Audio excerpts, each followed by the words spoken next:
मेरा भाई थोड़ा अजीब था।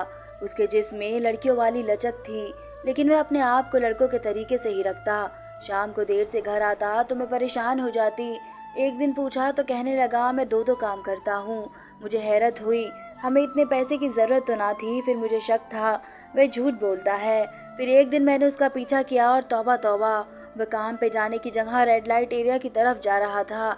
जब उसके पीछे अंदर चली गई तो मेरे होश उड़ गए, क्योंकि वह तो एक मर्द। मेरा नाम सुमन है।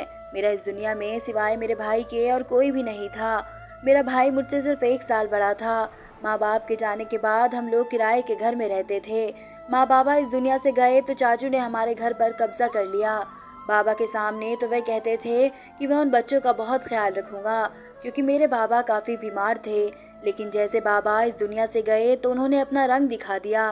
पूरे ख़ानदान में सिर्फ बाबा ने ही अपना घर बनाया था। बाकी सब लोग किराए के घर में रहते थे, इसीलिए उन्होंने फ़ायदा उठाया था। मेरे बाबा की तबीयत बहुत ख़राब थी और एक दिन माँ उनको हॉस्पिटल ले गई, क्योंकि मेरा भाई भी घर पर नहीं था और मैं भी रास्ते में ही हादसा हो गया। बाबा तो पहले ही बिस्तर पर मरे पड़े थे। उनके साथ माँ भी इस दुनिया से चली गई। माँ को कुछ कहने का मौका नहीं मिला। बाबा ने आखिरी सांस लेते हुए भाई से कहा कि अपनी बहन का बहुत ज़्यादा ख्याल रखना, ये तुम्हारी जिम्मेदारी है। मेरा भाई भी कोई बहुत जिम्मेदार इंसान नहीं था, वह अपनी दुनिया में मसरूफ़ रहता था। बाबा हमारे 8 साल से बीमार थे, लेकिन इसको कोई ज़्यादा फिक्र नहीं थी। लेकिन अब तो सब कुछ इस पर पड़ गया था। माँ का कुछ जेवर था और बाबा के इलाज के लिए कुछ पैसे जमा किए थे, वही हमारे पास थे। हमने किराए का छोटा सा घर ले लिया और वहाँ पर रहने लगे। ये घर बहुत ही गंदा था। इसमें 2 कमरे थे, एक कमरे को कमरा कहना भी नहीं चाहिए था। वहाँ पर लगता है किसी ने मुर्गियाँ रखी हुई थी। और एक बाथरूम था जो बाहर सहन में बना हुआ था। मैंने भाई को कहा कि छोटा कमरा तो रहने के काबिल नहीं है, यहाँ पर कबाड़ रखते हैं और बड़े कमरे में ही सोने के लिए जगह बना लेंगे। तो उसने कहा कि नहीं, मुझे अलग से कमरा चाहिए। मैंने कहा कि तुमने कमरे का क्या करना है, वह कमरा रहने के काबिल नहीं है। इसको जितना भी साफ कर लो उससे बदबू नहीं जाएगी। दूसरा कमरा काफ़ी बड़ा था। मैंने उसे कहा कि वह अपना बिस्तर एक साइड में बिछा ले और एक साइड पर मैं अपने लिए बिस्तर बिछा लूँगी, लेकिन इसकी ज़िद कायम थी। इसलिए मुझे कहा कि तुम इस कमरे को साफ़ करो जितना हो सकता है, बाकी अगर इसमें से बदबू आएगी तो वह मेरा मसला है। मैंने कहा कि जानवरों वाले कमरे में सोओगे तो कोई बीमारी हो जाएगी, लेकिन उसने मेरी बात नहीं मानी। पता नहीं उसे अलग कमरा क्यों चाहिए था। ऐसा भी उसने रात में क्या करना होता था कि उसे अलग कमरे की ज़रूरत थी। 2 लोग थे हम घर में। पहले तो मैं माँ बाबा के साथ सोती थी, मुझे भी डर लगता था अकेले सोने से, और अब वैसे भी दिल में इतना डर बैठ गया था, इतना बड़ा दुख भी था। अब तो हर किसी से डर लगता था। लेकिन मेरे भाई ने मेरी बात नहीं मानी। उसने कहा कि मैं थोड़ा बहुत काम कर लूँगा, तुम बस घर को संभाल लेना। हम 2 लोग थे, हमारा इतना खर्चा नहीं था। एक दिन कुछ पका लेते तो 4 दिन खाते थे। ये शुक्र है कि चाचू ने हमारा सामान नहीं लिया था, सामान हमने रख लिया था। वैसे भी इस घर में था ही क्या, घर में रोटी पानी तो चल ही रहा था। लेकिन मेरे भाई की हरकतें बहुत ही अजीब हो गई थी। मैं माँ बाबा की तरफ ही मसरूफ़ रहती थी। 8 साल से तो बीमारी में काट रहे थे हम लोग, इसलिए कभी भाई पर ध्यान ही नहीं दिया। लेकिन अब जब इस पर ध्यान देना शुरू किया तो पता चला कि उसकी हरकतें काफ़ी ज़्यादा अजीब थी। एक दिन वो उसी कमरे में बैठा था और वहाँ से मुझे कैसे गाने की आवाज़ आई, जो तवाइफे अक्सर अपने कोठों पर लगाए होती है। इन आँखों की मस्ती के मस्ताने हज़ारों हैं।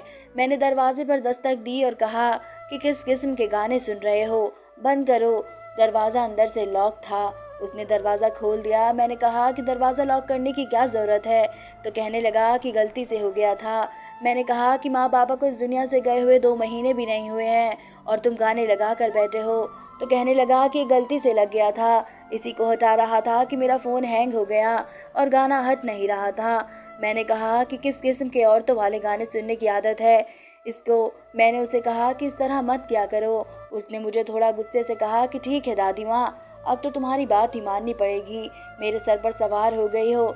मैंने कहा कि सवार होने की बात नहीं है, जो बात गलत है वह गलत है।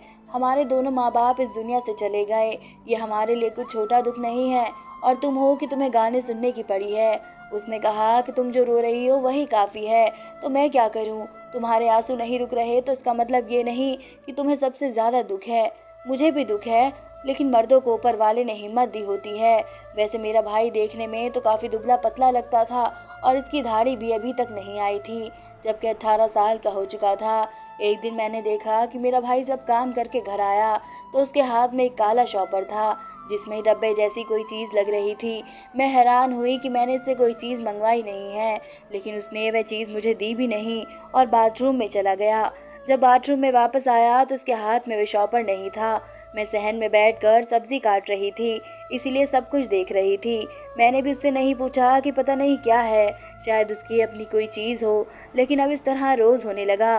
वह जब भी काम से आता था उसके पास काले रंग का शॉपर होता था जिसमें कोई डब्बे जैसी चीज़ महसूस होती थी, लेकिन वह इसको बाथरूम में ही छिपा देता था और ख़ुद बाहर आ जाता था।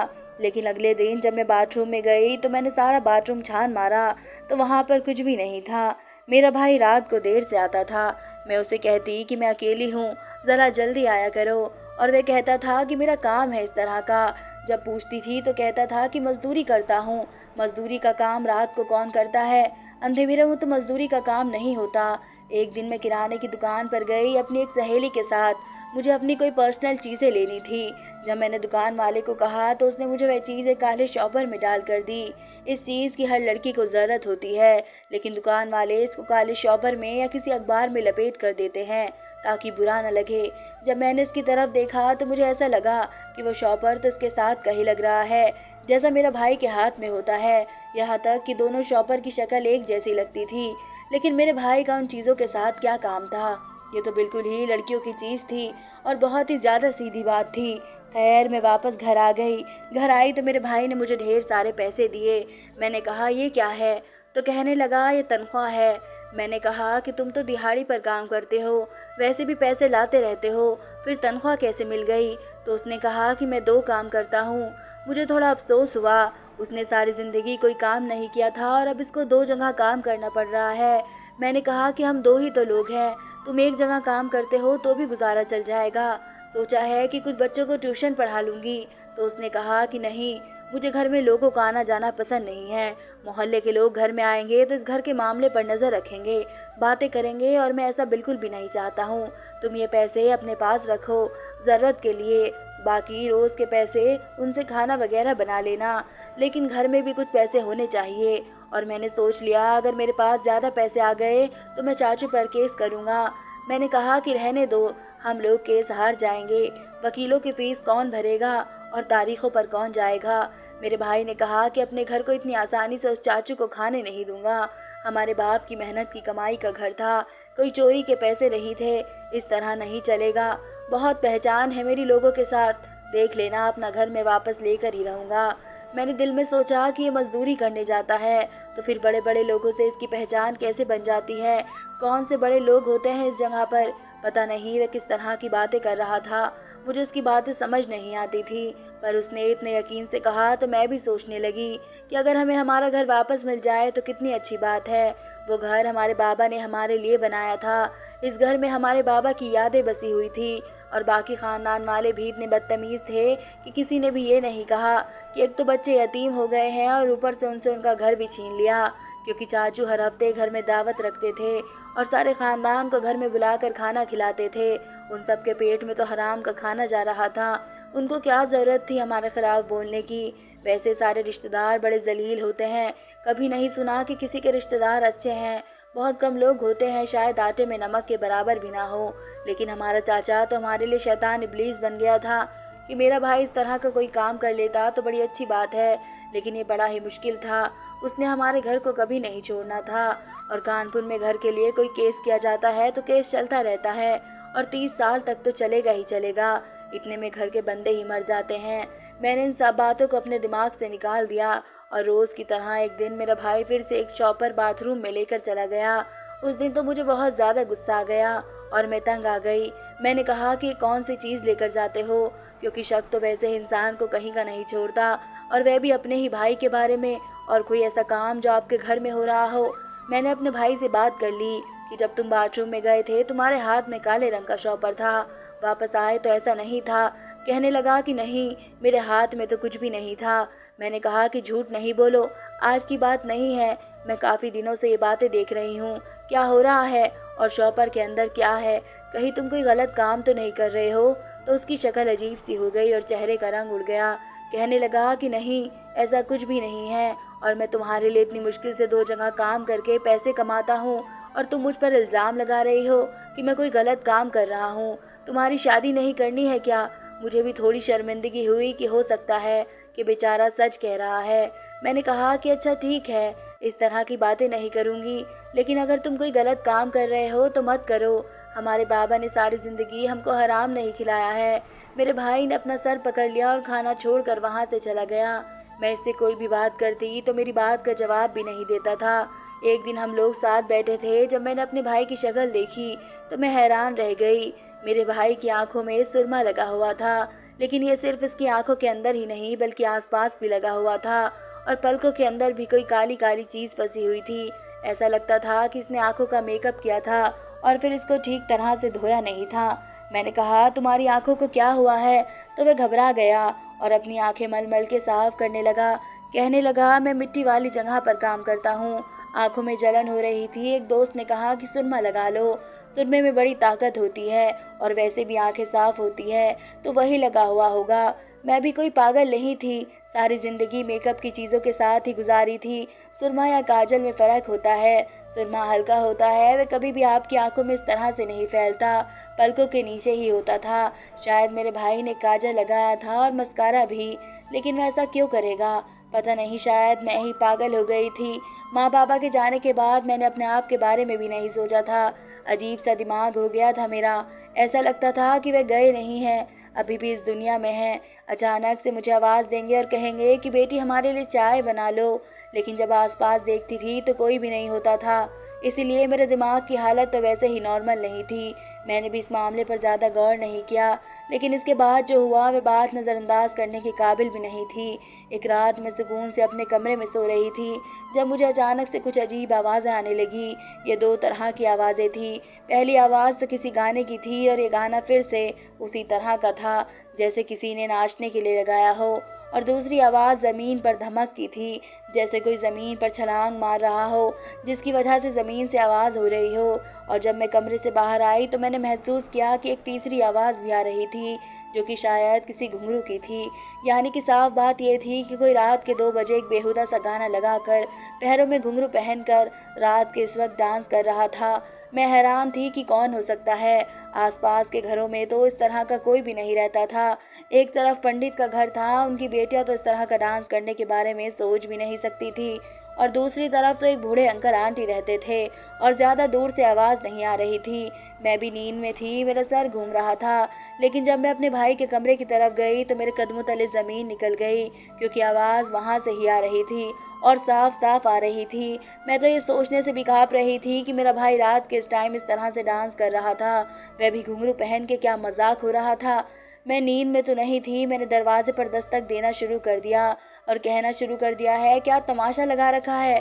थोड़ी देर के बाद म्यूज़िक बंद हो गया। इसका मतलब कि वहीं से आवाज़ आ रही थी, और आधे घंटे बाद मेरे भाई ने दरवाज़ा खोला और वह इस तरह से पेश आ रहा था जैसे नींद से जागा हो। मैंने कहा कि तुम क्या कर रहे थे? डांस कर रहे थे?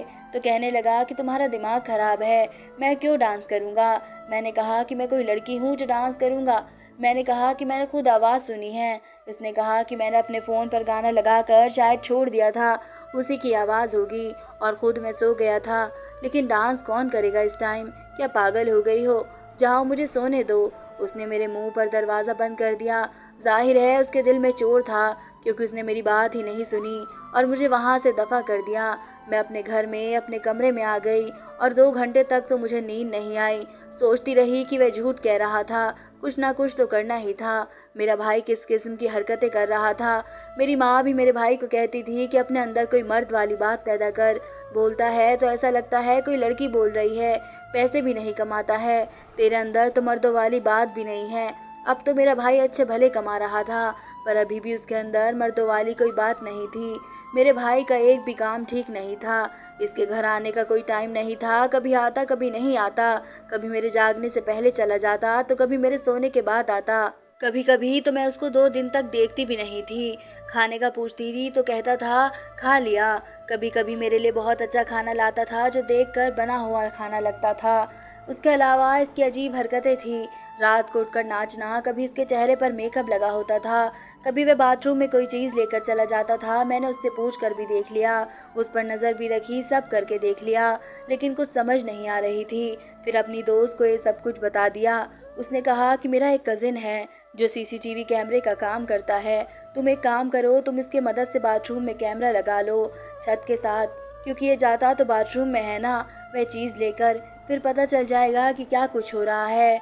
एक कड़ी भी तुम्हारे हाथ में आ गई तो सारी कहानी सामने आ जाएगी।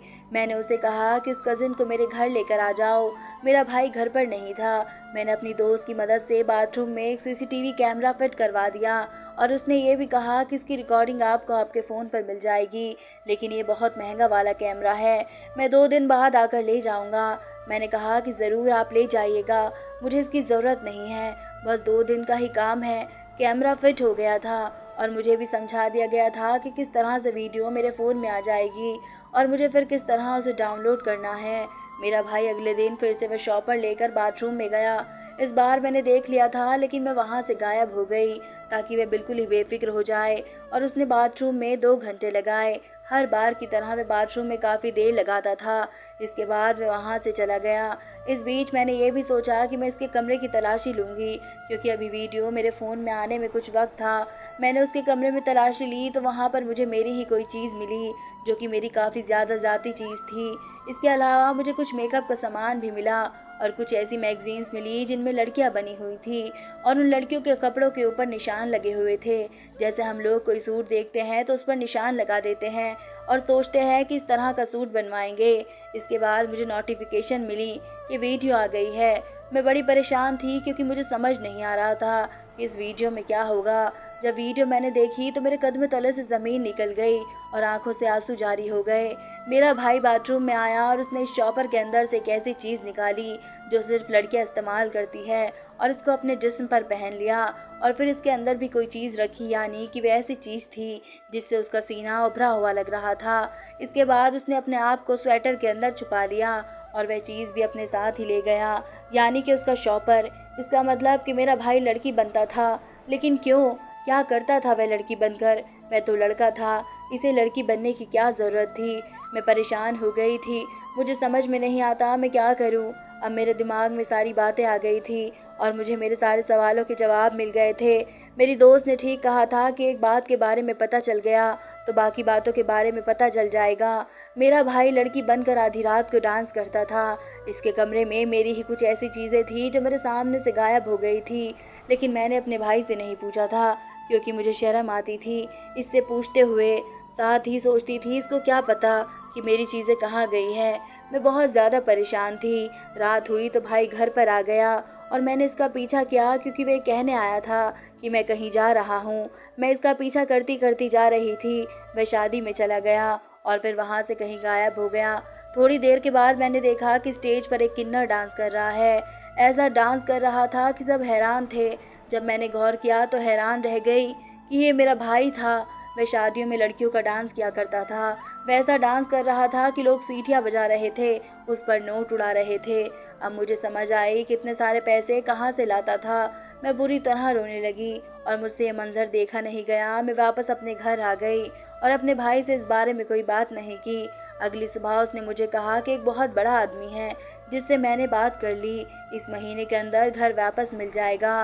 वह सिर्फ फ़ोन करवाएगा हमारे चाचा को, देखना आधी रात को घर छोड़कर भाग जाएगा। जाहिर है बड़े बड़े आदमी भी ऐसी शादियों में आया करते थे जिनके साथ मेरा भाई रिश्ता बनाकर फिर अपना काम निकलवा लिया करता था। मैं खामोश हो गई क्योंकि मैं कुछ नहीं कह सकती थी। मैं अपने भाई को नहीं बताना चाहती थी कि मुझे उसका राज पता चल गया है, क्योंकि कुछ भी नहीं हो सकता था और मैं कुछ भी नहीं कर सकती थी। इसके लिए सिर्फ इतना कर सकती थी कि उसको ये सब कुछ पता न लगे कि मैं सब कुछ जान गई हूँ। मैं सिर्फ इसको शर्मिंदगी से बचा सकती थी। उसने उस महफिल से खुद ही बचना था, लेकिन मैं बच नहीं पाया। 2 महीने बाद हमारा घर वापस मिल गया। मेरे भाई ने किसी बड़े आदमी से मेरे चाचा को फ़ोन करवाया कि इस घर से निकल जाओ, नहीं तो तुमको और तुम्हारे सारे ख़ानदान को जान से मार देंगे। वो वहाँ से चला गया और हमें हमारा घर वापस मिल गया था। मेरे भाई ने मेरे लिए दहेज की चीज़ें बनाना शुरू कर दी और फिर मेरे लिए कोई रिश्ता तलाश कर लिया। 2 हफ्ते बाद मेरी शादी थी। अच्छा है कि मैं इस घर से चली जाऊंगी, क्योंकि मैं सब कुछ बर्दाश्त नहीं कर सकती। इसके बाद मेरा भाई चाहे जो भी करे, उसकी अपनी ज़िंदगी है, क्योंकि वह इस महफिल में मर्द बनकर नहीं रह सकता है। उसकी ज़िंदगी बहुत मुश्किल है, बस इसको उसके हाल पर छोड़ सकती हूँ। और मैंने उसे आज तक पता चलने नहीं दिया कि मैं उसका राज जान चुकी हूँ। इसके बाद भी मुझे घर में गाने बजाने की आवाज़ आई। इसके बाद भी मैंने इसके हाथों में अजीब व गरीब चीज़ें देखी, लेकिन कभी भी एहसास तक नहीं होने दिया कि मुझे सब कुछ पता है। मेरी शादी हो जाएगी, मैं अपने घर चली जाऊंगी। इसके बाद भी अपने भाई के लिए ऊपर वाले से दुआ ही करूंगी, क्योंकि मेरा भाई जिस चीज़ में फंस चुका था वह बहुत मुश्किल ज़िंदगी थी। लेकिन जो कुछ भी मेरे भाई ने किया वह अपने घर के लिए और मेरी शादी के लिए किया था, इसलिए मुझे अपने भाई पर कोई शर्मिंदगी नहीं होती थी। धन्यवाद दोस्तों।